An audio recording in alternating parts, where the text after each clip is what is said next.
Last time Biden పరిపాలనలో ఒక concept అనేది ప్రపంచ దేశంలో అంటే అమెరికా దేశంలోకి వచ్చింది. అదే ఎల్జీబీటీక్యూ ఈ కాన్సెప్ట్. ఇంకోటి ప్లస్ కూడా ఉంది, ఎల్జీబీటీక్యూ ప్లస్ అండ్ మైనస్, ఇంకా అలా జనరల్ అనమాట ఇవన్నీ కూడా.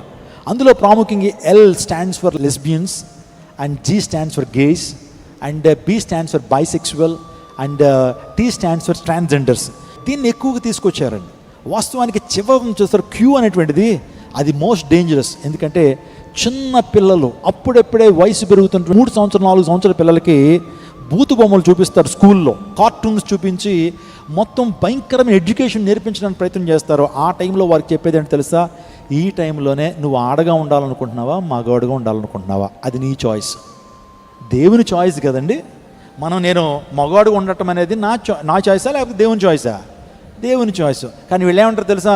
దేవుని చాయిస్ కాదు, ఏం కాదు, నీ చాయిస్ అది అని చెప్పి ఎంతటోడికి 3 సంవత్సరాలు 4 సంవత్సరాల వాడికి అది ఫ్రీడమ్ అంటారు వాళ్ళు.